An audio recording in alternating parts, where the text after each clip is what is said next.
And we are live. It's April Fool's, and the most foolish show on YouTube is having a live show. I know that surprises no one. Utunu is Maybe our esteemed guest. everybody thought we were having a show and it was an April Fool's joke and they just didn't show up. Well, I showed up, so I'm the April Fool's joke, I guess. Well, So we're here.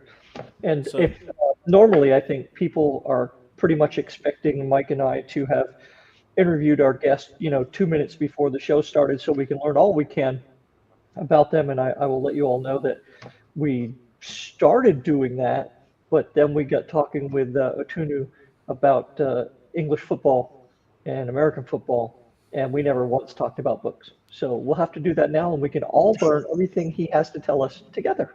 Yay. and not only that, but I did not tell you ahead of time to make sure you have a copy of your book handy that you can show in the camera. So hopefully you I, do. I do. I have all three of my books here, just in case. Nice. There we go. And And Tim McKay, our favorite Canadian is here. he's So he's here the last night before the tariffs start, so yeah, you'll have to pay 25% more starting tomorrow, Tim. Is it 25 or 20? I think it's I 20. don't know. it doesn't matter. He basically rolls a die. Um, We will exempt you from all tariffs, Tim McKay. So anyway, Atunu, show us your books, and Oh, maybe Wow, even tell us jumping right about in would show us your books. yeah. All right. Wow. Well, so I guess the one that is in the SPSFC I'll show first. But yeah, that's Far Flung. So, and it's a wraparound cover. So here's the back of it. Is that a hardcover? Yeah, Oh, okay. yeah. I have it in hardcover and paperback and ebook. Um, Then we have this is the first book I wrote called Rafts. Um, it's a uh, it's a romantasy, and that was in 2023. And then just a few weeks ago, I came out with this, which is a collection of my short stories over the past 10 years. Are those all in the same kind of genre, or is it a bit of a grab bag? So, you mean all the books? Of So your latest there. yeah, that's so. When I started writing, which was only about 10 years ago, I liked, I really liked tribal fantasy. So kind of like more primitive fantasy. So most of my short stories then were in that genre. Um, I eventually kind of found my way out of my comfort zone a little bit and did some historical fiction as well. So and there's also a couple in there that are edging on horror slash thriller, but I wouldn't go all the way to say they're horror. So Now you mentioned one of your books was a romantasy, and yes. we touch very lightly on the subject of romantasy, and on this show, but I don't know that we've ever had anybody who's actually written any of it. Mike? Oh, okay. Amber Toro. Okay, so one other person. She wrote a Simantasy, as she calls it. Simantasy. So how do you find writing like a romantic fantasy versus just a straight up fantasy? um,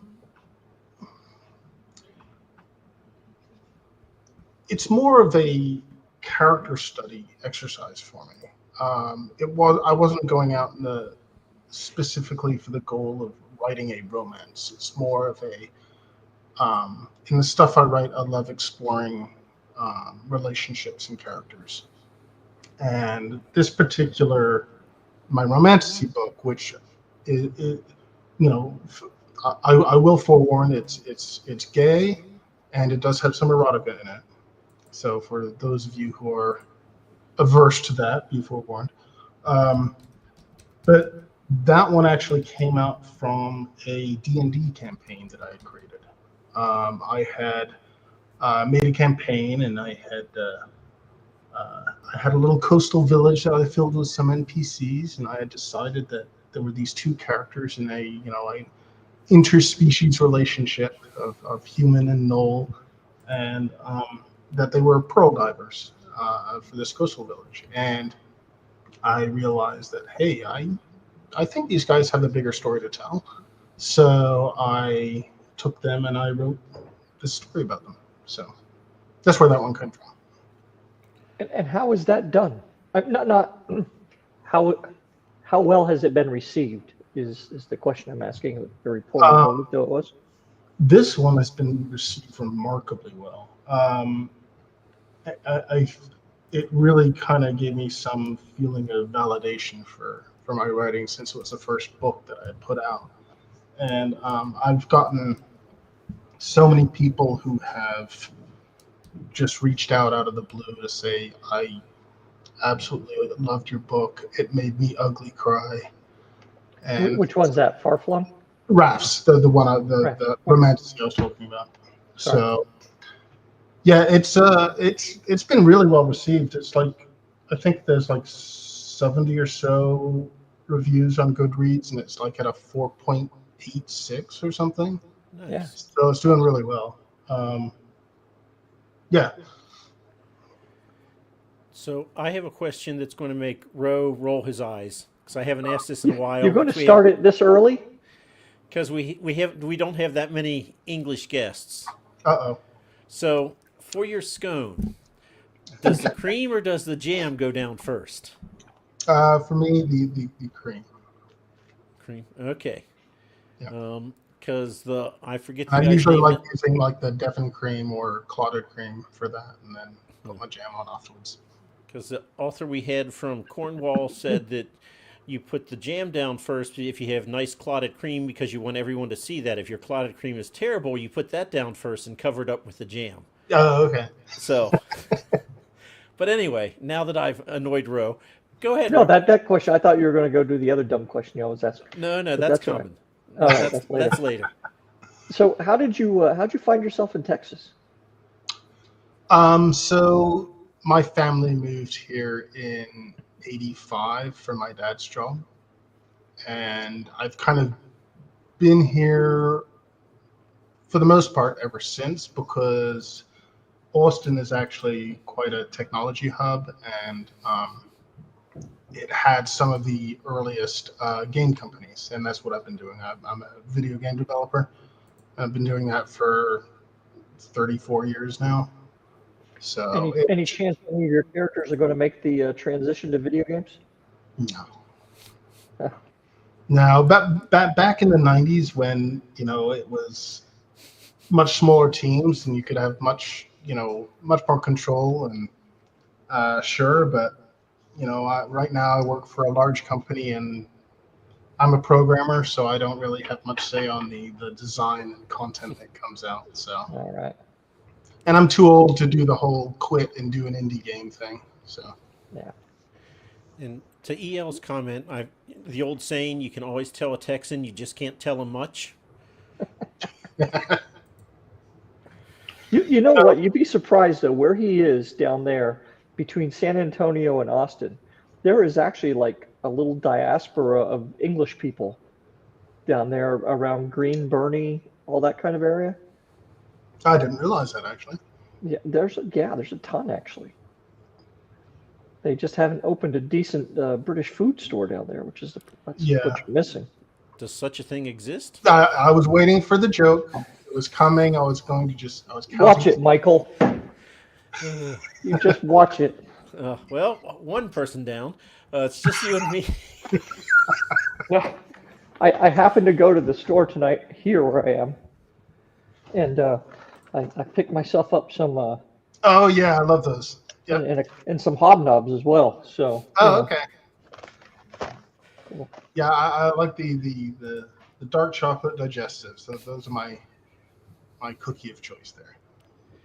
You said cookie. You have been in America a long time. I have been in this country for over 50 years. So yes, I have. Okay, all right. You're only tangentially British then. Yeah, exactly. Okay. I mean, he's only a little more British than you are, Ro. Right? No, it's crazy. So, the book of, I'm sorry, the last one you showed, your book of stories. Echoes. Yeah. Echoes, right. When did that come out? That came out last month. Yale, what are you getting at, man? Don't be like that, Yale. Now I noticed um, I'm losing all my words on Amazon and this gets into a little something weird. If you don't want to talk about it, it's fine. You charge like $9.95 or something for your ebooks, your Kindle books. Mm-hmm. There's a lot of people who like go the 99-cent route on ebooks, and I've always kind of thought that was counterproductive because it kind of cheapens your work, right? And now I think there's something to be said for, letting people try it. If it's first in a series, letting people kind of get a taste for it, and like being a drug dealer. But Yeah. what prompted you to go the $9.99 route as opposed to the 99-cent route? I didn't really know about the 99-cent route. The $9.95 was me comparing to some author friends that I have that have written books and basically pricing compared to what they've done. So there wasn't any kind of actual game plan there. Now, agreed, if I had done 99-cent, I probably would get a lot more views, a lot more possible downloads. I mean, honestly, I'm not really in it for the money. I just want to create some stories and have people read them. So it might be something I do. We are very close to 200 episodes of this show, and I don't think we've met anybody on it yet who has at least publicly declared they are in it for the money. Oh, well, And if we did have anybody say that, I would just call them a liar to their face. Well, I mean, some because people might be in it it's for not. losing money. Oh yeah, yeah.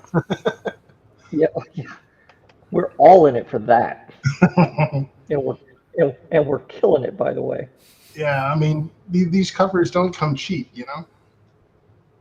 Now, where do you get your covers done? An artist friend who is in Mexico. She does some wonderful art. She also did all my interior illustrations.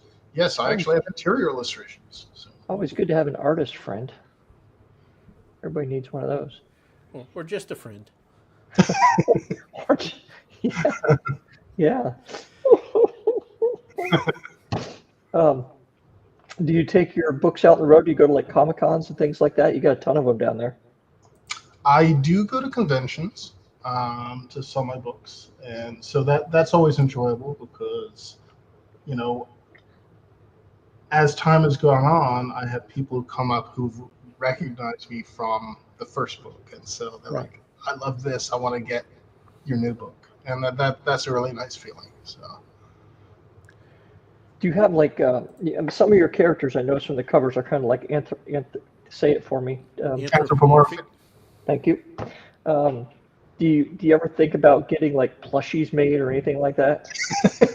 Well, I do bring along. Here, hang on. Sure.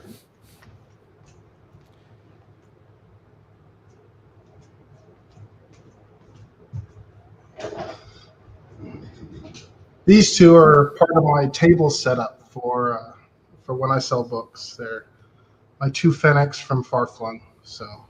And how many people every show ask you how much for those? That happens a lot. Yeah. People see plush and they want to buy it. I'm like, nope, these are my table helpers. They're not for sale.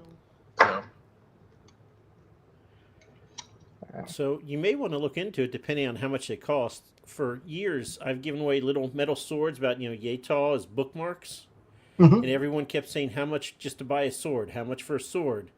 And so finally this year I was like, you know what? I'm going to sell the swords. And I've sold like 90 of them, and I sell them for $2 a pop. They cost me 33 cents each.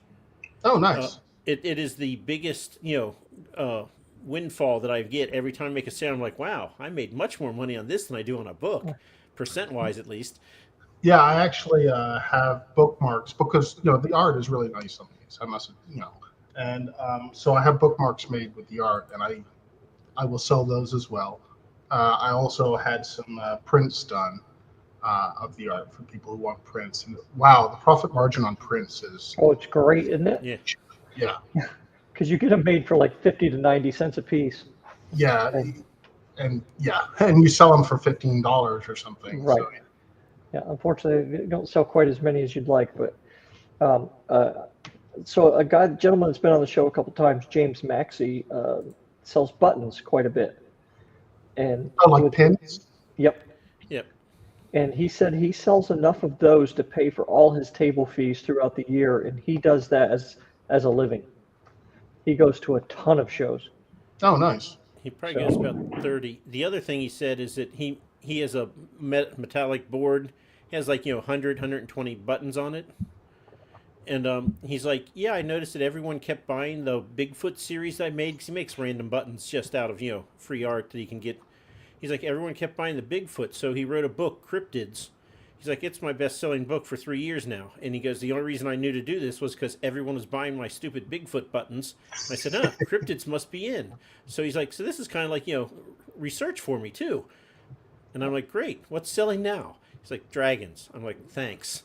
Dragons are selling. There's no dragon books out there, of course. Yeah. that's No, right. I'm It's a actually very hard to find. chatting with my artist to make some pins for with my characters. So Yeah, that's probably will sell well too. be a shame not to use that art because that is very, very nice. Does she work for other folks or just you? No, she does other work. I'm the only person who she's done book cover stuff for, though. Oh, we'll talk afterwards. Yeah, I mean she is I'm in the open market for a for book cover. Yeah, she's open for commissions. So Did you hear that, spammers? Ro wants a book cover. If this was Twitter, Ro, if this was Twitter, oh my goodness. oh yeah, on you Twitter. get flooded with bots. That's all right. I'll give it a miss. Okay, is it time for my silly question, Ro? Sure, man. Bring it on. Okay, and don't listen to Ro. He'll try to sway you. Okay. I haven't needed to sway anybody. So imagine this. Mm-hmm. You are going down the main street of your city, and you're in a saddle. You can either be astride a T-Rex or a griffin. Which do you choose? Ooh, Nobody's ever given it this much thought before. I know. Or I mean, maybe combined. maybe he's just questioning his choices to be on the show. No. I mean, What the hell was I thinking about? there's different reasons for both. I mean, utilitarian, I would choose a griffin so I could fly places much quicker, and the traffic here is horrible. But a T-Rex is just cool. So, if I wanted to strike fear into people, I'd take the T-Rex. Depends on my mood, I guess. So, depends what my intents are for the day. I'll take that as a win because everyone picks the stupid griffin. Take that as a win. He just said he'd take both. Yeah, I'm counting that as a win. It's been rough, Ro. right. It's been a All rough right, year man. for me You in do this you. question. Nobody likes a T-Rex? No, I don't know why.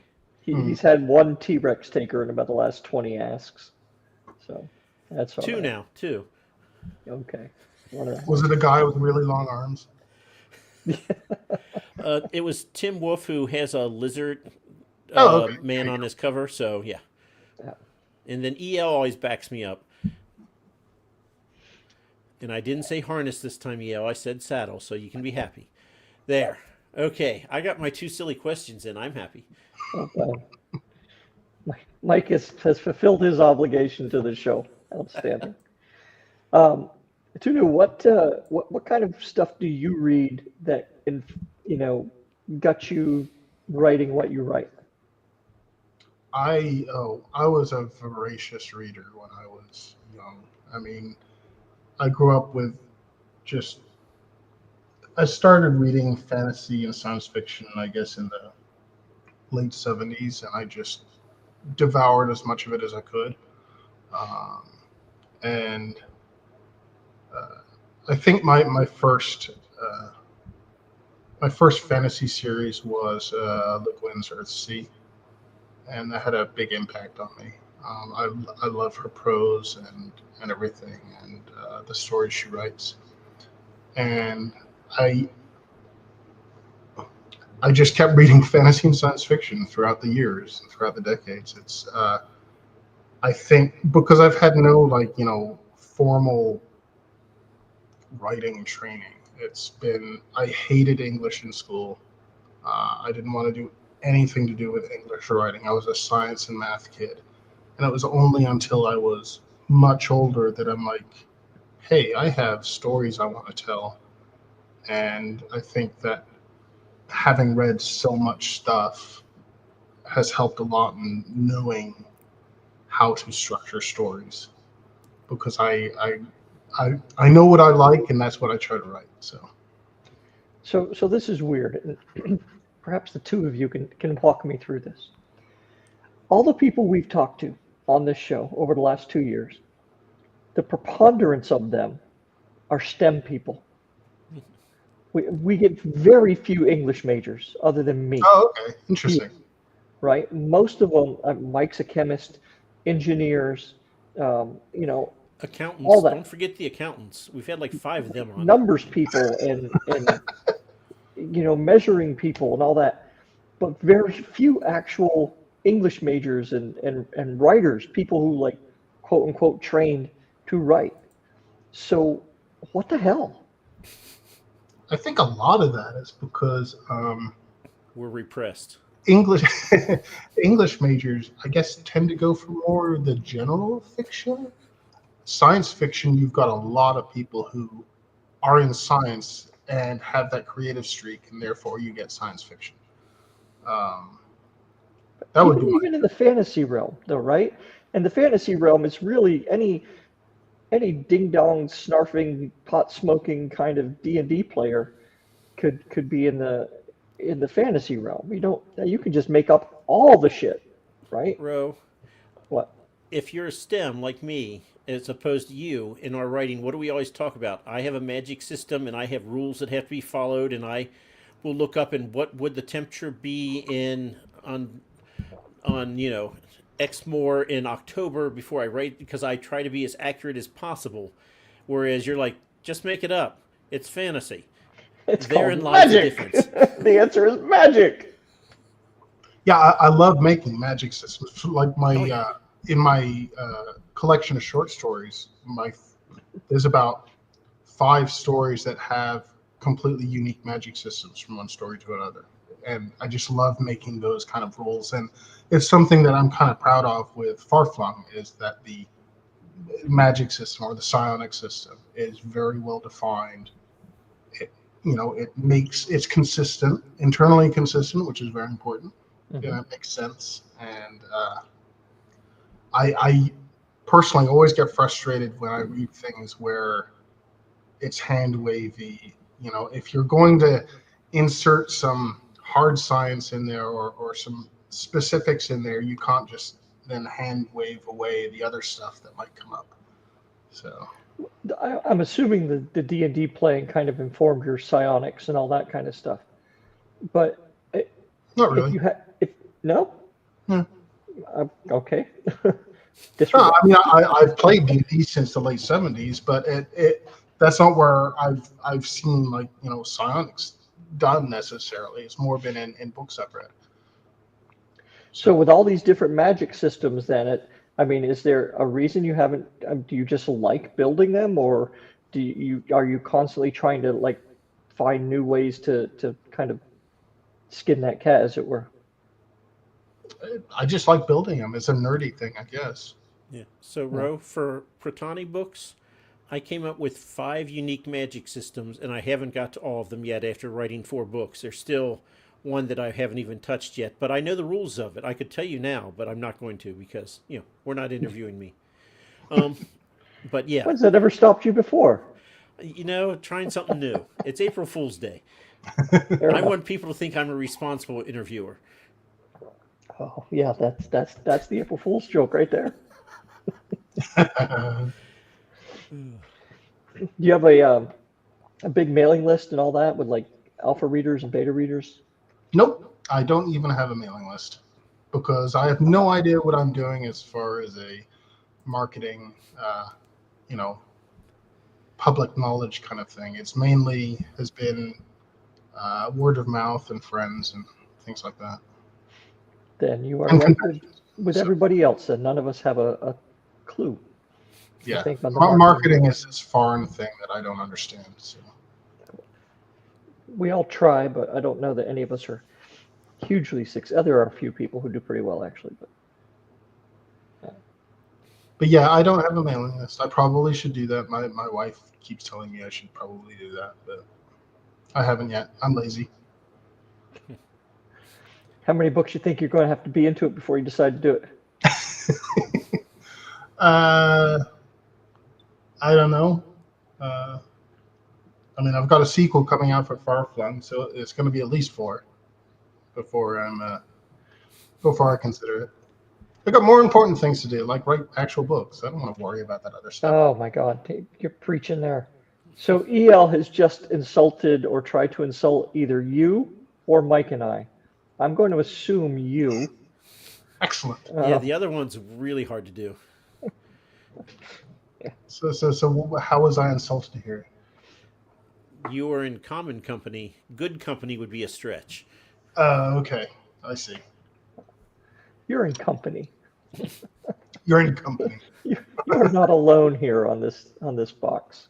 So Okay, so I have another silly question now for you because, being from England, I'm sure you're aware of Sherlock Holmes. Mm-hmm. never heard of her.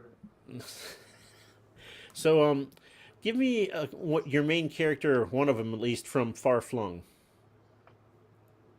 The hell's that got to do with Sherlock Holmes? I'm getting there. I'm getting Oh, there. we're working up to So, it. you mean tell you Yeah. one of the characters? Yeah, one of them. Tuther. Let's go with Okay, Tuther. Tana, Tuther. Tuther. So, what would happen if Watson was replaced with Tuther in Sherlock Holmes? How would that change the Sherlock Holmes stories? Oh, that's actually a good question, Mike. See, every once in a while, Nice. it's April Fool's Day. Blind squirrel and all that.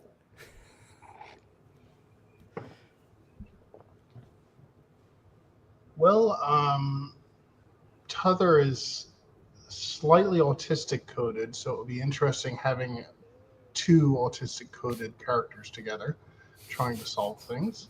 Yeah, Holmes really is, isn't he? Yeah, Yeah, I mean, I guess I've never really thought about it. It's one of those things you always kind of realize, but you never. Yeah, it's very much autistic coded. You've just changed Sherlock Holmes for me forever because you Sorry said about that out loud. And I'm gonna say that the psionics would make a lot of those stories a lot shorter. I can see that. I always thought it was very convenient how in a lot of these these British cozy mysteries, how the guilty party eventually just kind of admits it, right? Like a Scooby-Doo villain. Yeah. It's like, oh, you know, Those darn kids. what the hell's the word they call them? Meddling kids. Yeah. Meddling. Yeah. Or why isn't there any huge mass gun shootout at the end of Columbo? You might as well ask the same question, right?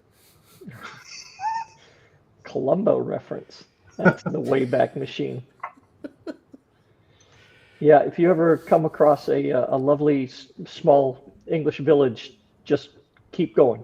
Just go right through it. That's where all the murders begin. Yeah. Yeah, they got people dying there left and right in groups of 2 and 3 at a time. It's crazy. Yep. It's always like some nun or priest or something who's helping solve the crime. It just makes no sense. But So what the you've hell? seen Hot Fuzz, right? So Yeah. Mike hasn't, though. I'd be willing to bet. You are correct. Although I did watch a movie last night. What did you watch, Mike? Knives Out. oh, was that's good. very good. Yeah, Yeah. actually, it's the second time I've seen it because I had to watch a movie and I was like, I don't know, I like that one. I'll just watch it again. Have you watched Glass Onion? No, never heard of it. It's a It's the sequel second to one. Knives Out. Oh, didn't know that. Yeah. I mean, yeah. I don't see movies, and even I knew that. Oh, Well, we could so- compete. I bet I've seen less. Now, it's not just me saying it. It's Utunu as well. Do yourself a favor and watch Hot Fuzz, was it? Yeah, Hot Fuzz. Watch that. Now, I can understand if you don't take it from me because I am renowned in my circles for telling people to watch movies they ultimately think suck, right? They're wrong, but Well, that is the question: aren't you the one who watches all the B Christmas movies with your daughter just so you can laugh at how bad they are? just yeah, but that's just so we can make fun of them. I Okay. mean, there's a point to watching MST3K stuff, though. Oh, That's MST3K is kind of brilliant. yeah, that's good stuff. So And that's kind of what we Glass Onion is not as good, EL, It's you're not as right. good, but it was still enjoyable. But yeah, it was all right. It was okay. Shaun of the Dead, also a very good flick. Are you a big movie guy, Utunu? I am not. I'm not. What's the last movie series you really kind of got invested in, Movie series. or single movie, I guess, whatever. I mean, I can tell you some of my favorites. Sure, yeah. Blade Runner. I have never never seen a seen it. Blade Runner movie. Never seen it. Wow. Yeah, I know, right? And you guys like science fiction? You've never seen Blade Runner? What's Oh, going on here? That's like that's true science fiction. It's not like Star Wars science fantasy bullshit or anything like that. It's like actual science fiction. You should be watching this stuff. I'm not All right, really Ro. I'm a replicant. yeah, have you seen Arrival? no. What was it about? It was I can about kind of guess by the title. yeah. So Arrival, there's a lot of linguistic study in it because it's the aliens that come and they're heptapods and they have this weird writing system and it's yeah, it's hard science fiction. I think I have seen that. Yeah. Um, so uh, yeah, I like those kind of movies. Are you I familiar with honestly do not watch much television or movies. So Are you familiar with Harry Potter? yes, Okay. And you've seen all the movies? I have not, but I've read all the books. Okay. Who's I've the seen hero? about 4 of the movies. Who is the real hero of Harry Potter?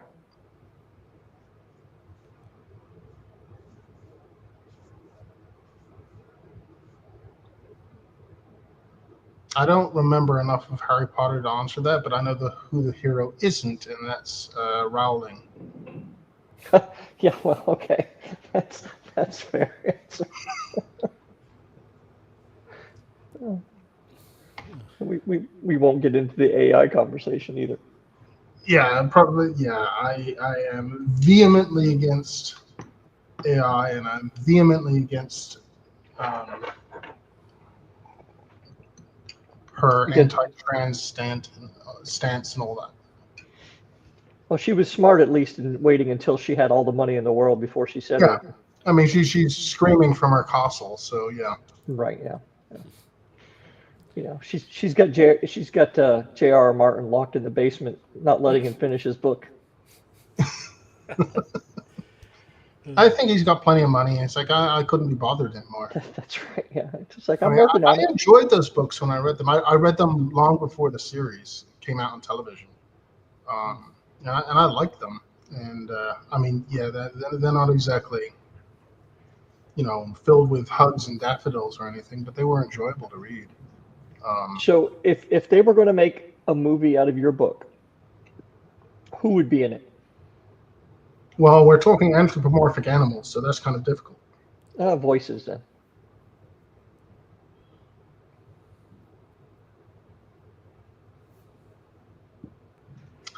Um, I don't know enough actors or actresses to be able to answer that one. My lack of movie knowledge is.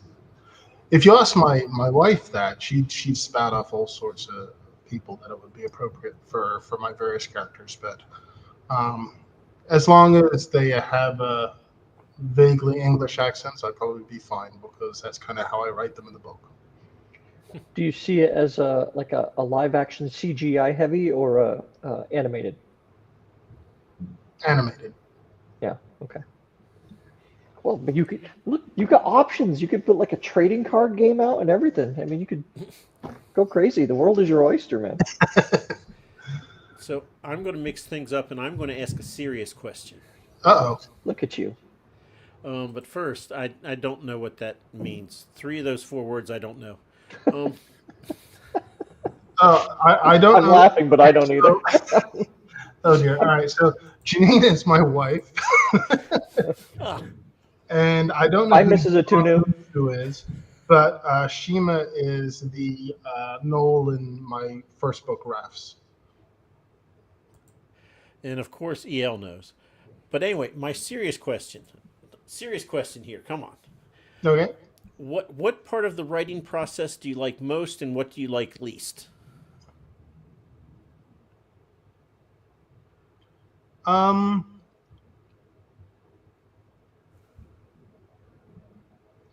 What I like most is probably outlining the ideas I have, as well as writing the scenes that had the most impact to me as I was thinking about them. I love writing the scenes that are really powerful. Um, what I like least was, or is, um, getting myself to write in the first place. I have a lot of trouble with that. I can't give myself a schedule to write. It doesn't work that way. All of the stuff I've written has originated by me just daydreaming about things, and I pick something that I find interesting in my daydream, and then I think about it more, and I think about it more, and let it sit for a bit. And if it gets to the point where it keeps me up at night because I'm thinking about it, that's when I know I need to write about it. And that's when I go and get in front of Scrivener and start outlining my thoughts. Um, so that I really enjoy because I know that I've got something that I'm about to create, and that those ideas that insist that they need to be written come along quite rarely for me. So when I get one, I'm like, oh, I'm super excited about it. How do you But yeah, feel about editing? editing. Yeah, editing, good. You like it? Don't like it? Um, I'm rather on the anal side, so I end up having a first draft that's often very close to a final.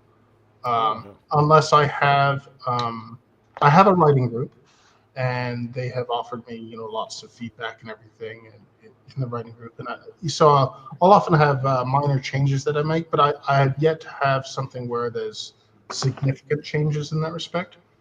I'm also uh, very I do my own copy editing and everything because I'm very fixated on that kind of thing. So I don't mind editing at all. It's something I kind of enjoy doing, which is weird. No, it's my favorite part, so I'm with you. Oh, okay. You're so sick. Um, I'm going to ask you 2 questions, but you kind of touched on both of them a little bit. Plotter, pantser. Mostly plotter. I mean, how much detail do you put down before you actually start writing? So I usually break it down. I kind of try to break down in what I think chapters would be. And once I have chapters, I'll kind of put just a brief sentence or two about this is what I want in this chapter. And then I'll go back and I will expand it to like a bulleted list of story beats or important things, or just notes to myself about that cool scene that I thought of that doesn't necessarily fit specifically anywhere, but I want to make sure it's in there. And so my planning is more just of a sequences of bulleted lists of story beats. Yeah, I know, right? Plans everything out. Yeah. Um, and then So, I just kind of fill in the gaps when I sit down to write. how long does it take you to write a book then? Because it sounds like if you're not, setting yourself a time every day or whatever, that you're kind of you'll it sounds like you will go days without writing anything. Yeah. So how I long will does it go take you weeks to or get a sometimes book? months without writing. How long will it take you to get a book finished? Um, it's taken so from the inception of the idea to the final version. It seemed to be taking me about a year so far, from my 2 data points. Yeah. So, Right. and the sequel that I'm working on right now for Farflung is I hope to have out by the end of the year. Okay. So now a program question. You said you use Scrivener. Yep. Why should people use it? I've tried it. Not a fan. I don't dislike it. Right. I just kind of thought, all the cool features that they tell you about. I mean, I guess if you really forced yourself to use them, so you got used to them, they'd probably be pretty cool. But what do you like about it? I actually don't use a lot of the cool features. The thing I like about it is that I can structure my folds. I have, I can have folders with different things. I can, have like a world building section with my various characters or whatnot. And when I break out the chapters, I have, each chapter is its own little icon. It has like the cork board where I can put my ideas up. It has version control, so I can take snapshots. So when I get feedback from my writing group, I can say, all right, I'm going to take a snapshot here, and then I go in and edit based on what they've said. And that's pretty much all I use. I don't use anything fancier than that. But I like the fact that it allows me to think of the structure of the story more than I would get in like Word, where I have to force some sort of overall structure. Yeah. Now, as you can see in the comments here, Mr. Montague is EL's real job is house theft. So he Oh, comes on the show and he cases people's houses by what's behind people, and then he asks them to tell all the things about them. okay. So we kind of knew this was going to happen. We should have warned you ahead of time. Well, But like he's not, Mike, I do have a collection of like melee weapons, so I am armed in that respect. what about the pictures The behind your question head? about pictures, is that what it was? Yeah. So, all right, the map is a map I commissioned, which is the primitive fantasy world that most of my original short stories were in. And the picture next to it is a scene on Sands, which is the initial planet in Farfang, where we start the story. So I've got loads of other art, but that's not within camera view. So Oh. So you have the sequel to Far Flung coming out. yep, When did you say? Was it this summer? hopefully, yeah. So what's after Far Flung 2? I don't know. It depends on what my writing group thinks. I'm only through about chapter 7 of the sequel, and it could go a couple different ways. I'm a little bit fuzzy on the ending quarter of the book right now, so based on feedback, it could end at the second book, or I could write a third. And if it ends, then I have to wait until I get a daydream that I like and want to write, because I don't have anything in my backlog that I'm planning. So Far Flung, you put it in Spacebow, or because I always get the letters mixed up, so I just call it Spacebow. So it's Space what? sci-fi. I Self-published science fiction competition. oh yeah. So it's science fiction. So is it set on a alien world, or is it Earth and humans have died So out, or what? okay, do you want me to give the very short version or the slightly longer version? I mean, we're 45 minutes in. We should talk about your book. Yeah, you think? Okay, all right. I'm going So to step away for just a minute. Okay. should I wait for Rogue? No, don't Is he wait gonna for Rogue. care? Okay. No, you carry on. I'll be listening to you. Oh, okay. He's like, I don't want to listen about science fiction. I'm off. All right. So basically, this book is there's a generational colony ship that has, through a misfortune, crashed on a planet that it wasn't supposed to be going to, and the survivors. It was crewed by the Fennecs and hyenas that are the anthropomorphic creatures in my book. Um, and so the survivors built a settlement on the planet. It's basically a lifeless desert planet, but it has an atmosphere so that they can breathe conveniently. And the difference is that the Fennecs can occasionally exhibit psionic powers of a certain type, and the hyenas are more like they have a predilection towards like engineering and science stuff. Okay.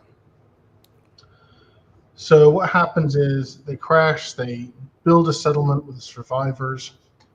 There are two other planets in that system that are within the Goldilocks zone that are possibly habitable. Eventually, the settlement manages to get to the next planet over and build another settlement. Due to the psionic teleportation, which is how ship travel works.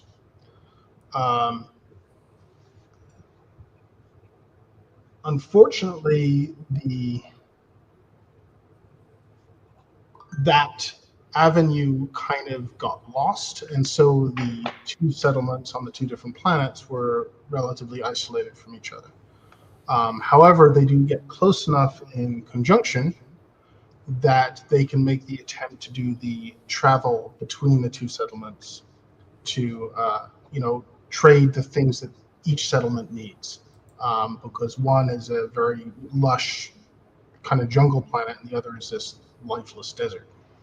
The lifeless desert has, rare earths, which is needed by the fabrication systems on the jungle planet. Jungle planet has, the fabrication systems and food and other stuff that they can send.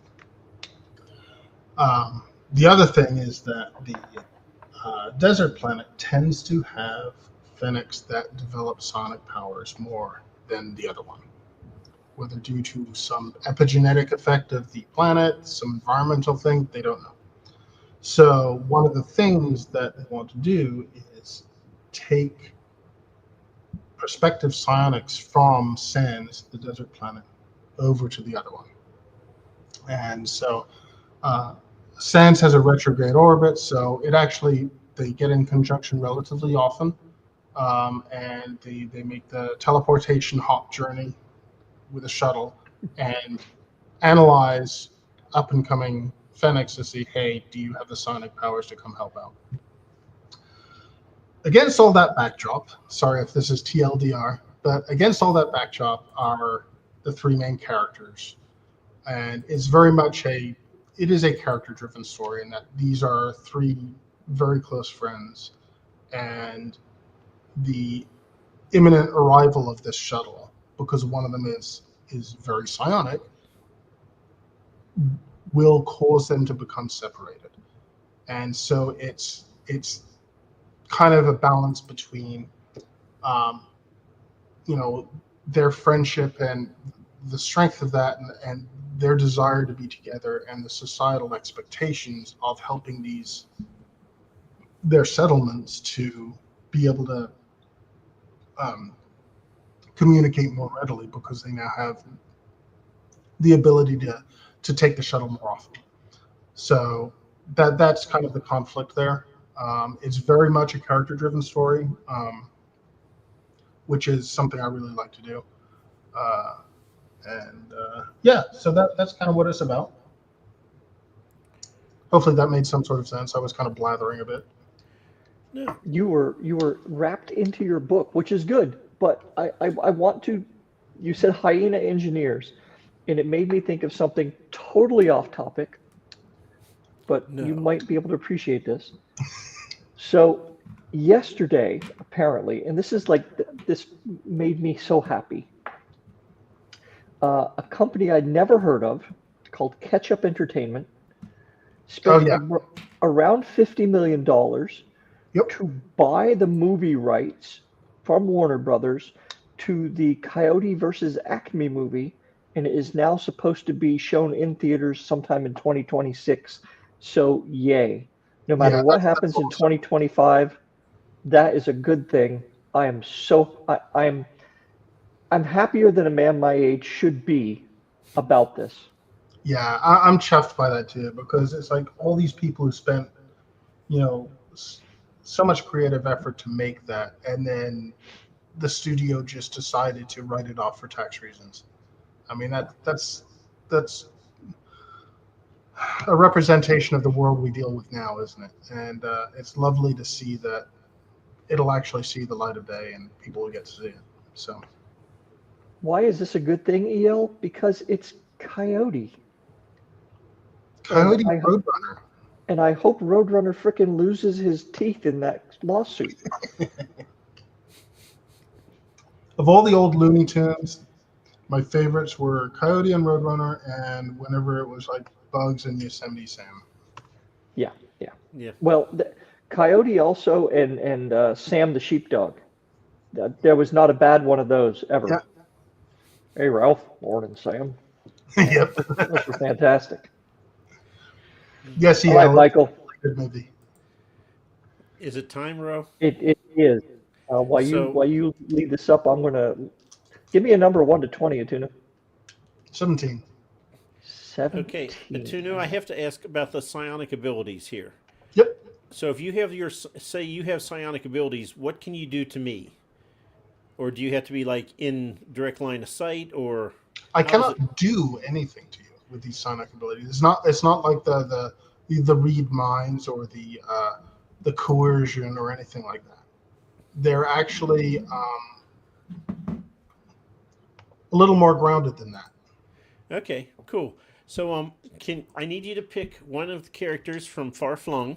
Okay. And what we're going to do, because we want to learn more about this character without you giving away spoilers. So they are going to be transported to somewhere else. I'm going to roll a 20-sided die to determine where Of they course. go. Okay. Ro has already had you pick 17 for the magic potion that they will have. Okay. What is your favorite color? Yellow. I keep hoping someone says clear, but you have a yellow fizzy potion. Okay. You do not know what it does, but it is 100% effective whether you use it on your character or on the adversary. But you have no idea what it does, but it is 100% effective. Okay. And then I'll roll the dice, and you will get a choice whether do you want a common item or do you want a weapon. If you choose a common item, they will face a common animal. If you choose a weapon, they will face a fantasy creature. So I'm going to roll the dice here. And we are starting off. Who is the character, by the way? Let's go with Tether again. Tether? Okay, so he has been transported. His weapons don't go. He's clothed, but that's about it. So he has been transported to a cursed swamp inhabited by monstrous rodents of unusual size. Oh, excellent. At least he's not unemployed in Greenland, right? Okay. So now he gets a choice. Does he want a common item or does he want a weapon? And you don't get to know what they are until after he chooses. Oh boy. Well, if this swamp sounds dangerous, so he will choose a weapon. That is probably a wise choice. He gets a war pick. Had he chosen a common item, he would have got a 2-person saw. What the hell's a war pick? A war hammer with a pointy end. I actually have one. That's one of my melee Oh, okay. weapons. I didn't know it was a thing. Okay, so now, since he chose the weapon, he is not, in fact, facing 3, which it was a jaguar, but instead, and Jaguar. don't even correct me on the jaguar row. It's not we're a not going jaguar. there. There's no I in jaguar. What is a jaguar? Is that like a jaguar but just pronounced differently? Southern Yes. jaguar. I'm from Kentucky. Okay, we add and delete syllables at will. Instead, you are facing a frost giant. Oh dear. So Lord. with your war pick and your yellow fizzy potion, you are in a what did I say it was? It was Swamp. a swamp with rodents of unusual size. He's just clearing away some of the Spanish moss, and lo and behold, he didn't see the frost giant before somehow, but now he does. Um, there's a frost giant. The frost giant looks down, sees him. What happens next? What happens next? You get to finish the story. We just set it up and then make you do all the work. Oh dear Lord! All right. Well, as I stated earlier, the psionic powers aren't exactly of the offensive nature. So, I mean, yeah, T'other is small for a Fennec, so he would probably hide. Would you like me to roll for this, Ro? Go ahead, man. What are you rolling for? To see if he's is this my stealth successfully roll? able to hide from the frost giant. I was or was not. I got an 11, Ro. What do you think? If he has really good bonuses, maybe. So we're Fennecs going to are go good with no little because buggers. it'd be boring otherwise. Yeah, okay. So Frost Giant sees him as he's leaping into one of the quicksand puddles. Starts lumbering toward him. And is What's a lumbering giant got towards for a him. weapon? Like a big hammer or something? I don't know, but the I don't ground think it is really freezing. matters at this point. I mean, Yeah, T'other the is ground like is 4 freezing foot every time tall. he steps. Just So, like smashing what does T'other do now? Well, You got a war since pick and you got yellow fizzy. my inventory contains tea, no tea, a yellow fizzy potion, and a war pick. I will drink the yellow fizzy potion. How fast is T'other? Quite quick. He's now twice as quite quick. No, well, then he can just run away from the frost giant through a swamp. And he can outrun the rodents of unusual size. I would hope so. Yeah. Well, he's only quite quick. It's not an unlimited quite quick. There's a time limit on it. But I mean, depending on how fast he is normally. Well, there are a lot of trees. Okay. Yeah. Well, So and I think he's going to escape. Fennecs are agile creatures, so I guess we're going back to the whole Roadrunner kind of thing at this point. Yeah. See how that all works together? It all just dovetails so nicely. Or he could just ride the rodents. Yeah. You know, I think that has been the most successful way people get out of this is just running away. Well, yeah. Why is it? Are your monsters? Do they tend to be like you find 1d4 plus 1 dire demogorgons or something, and people have to deal with it. Well, it depends on the character, right? Because I Yeah. mean, some people have characters that are just lead with their head, right? Ooh, there's something over there. I must run toward it, and just get their asses handed to them. And then there are people who, it's like, well, taking stock of it versus me, and me not being stupid, I'm going the other way. So T'other is a very sensible character. So. Oh, where's the fun in that? I think we've only actually killed a couple of characters in this. Well, I mean, a couple of people, they really liked their main characters and just weren't going to let them die. Like I have a club and I'm going to defeat a griffin. I'm like, are you really? Not with Mike rolling your saving throws, you're not. All right, so give us a rundown one last time, real quick, Utunu, if you could, of your books and your books to be and when people can find them. And do you have a website? I do. Yeah. What's your website? Can I join the chat and type it? Because Sure. If you'll tell me, I will post it up on the thing there. You can do that too. You can absolutely do that. okay, I will type it to Mike on Discord because that's You can put it in the comments if you can Yeah. see them. connect comment. Yeah, if I can figure this out. Or if not, just do it. You can send it to me in Discord. That's fine too. Yeah, Mike will put it in the show notes afterwards, I guess. Whoops! I was in the comments, not private chat. Oh, okay. So that's my website where I have my store, so you can get physical copies of my book, or I can send ebooks. I also actually have an audiobook of one of my books. So, but anyway, my books are There you go. Far Flung, which I will find out later today, actually, if it made the semifinals. It made the All quarterfinals, right. Nice. but I'll find out whether it makes the semifinals. Are you worried about finding that out on April Fool's Day? No, Someone just having a I've little. already, I'm a pessimist at heart, so I've already, I've already. Congratulations, you made it. Psych. And then, and this is a science fiction, relatively cozy. It's more like hope punk than, a lot of things nowadays are very dystopian, and a lot of my stuff I just like to be more hopeful. So, Rafts, which is a romantic erotic fantasy. Both of these are kind of gay, just to warn you. And collection of short stories, Echoes. Nice.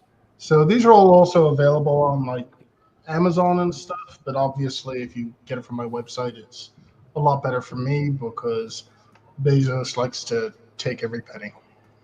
Yeah, they don't need any more rocket money. Right. And your next book is coming out this summer. Next book is the sequel to Far Flung. It hopefully will be out by the end of the year. Oh, by the end of the year. Because I am slow and it takes me a while to write things. And EL and anybody else, if you're wondering what the map he has behind him actually looks like, go to his website and it is right there at the top. Yeah, that's just a small crop of it. It's a good looking map though. They did a really nice job with that. Yeah, it's somebody he did the maps for like Starfinder, and like Witcher 3 and stuff. So he's done some nice cartography stuff. Yeah. Nice. Nice. All right. And when is the next place you're going to be in person down there in Texas? I don't know yet, so I'm still figuring that out. Any chance you're going to be up at Worldcon up in Seattle? When is that? Middle of August. I need to check those out because, I mean, from what I know though, the tables for those are rather on the expensive side. Yeah, I mean, I think it's what a lot of people just kind of go just to hang out with all the other authors and everybody who were there, just kind of mingling and drinking. Oh, okay. That sounds kind of fun. So I will tell you, they have the freebie lounge, which if you want to send copies of your book for free, they will set them out, and then anyone can grab them, and you can find new readers at least to read that book that they got for free. It is it smart? Who knows? But you can do that if you want. I'm actually going to be the assistant to Palmer Pickering, because the idea of me wandering around with a group of authors all day long is just horrifying. So I would much rather be there where I can hide from people. The horrifying thought is you having to be social all that time. You just hate authors. No, people. Oh, okay, yeah. No, I can understand that. And E.L. Palmer has posted once on Twitter and Instagram and probably everywhere else, but I can find it and repost it. She started last month. They have to be there by August 1st, I think, or August 2nd. So you still have time, but I will be a good net citizen and I will post it on Twitter, Instagram, and what's the other one? Blue Sky. Although I have like 3 followers on Blue Sky, so yeah, Blue Sky is the one I do. I don't want to be on the Nazi site. Sorry. So, but I will post it there, and if you want to send them, you can send them. Okay, cool. Okay, I think we've hit everything. Is there something we should have asked you we didn't? I usually like to ask that at the very last minute because Yeah. No, not really. All right. Well, thank you very much for joining us. And if nothing else, I mean, you already knew the good coyote news, but you helped us spread the coyote news. So, and of course your books, which is good too, and they're lovely. They sound good, and I hope you get some little fuzzies made of them. Yeah, Some I really plushies. Well, thanks very much. Okay, so now it's time to wave awkwardly Well, as when's we our next show, Mike? wait for the show to go.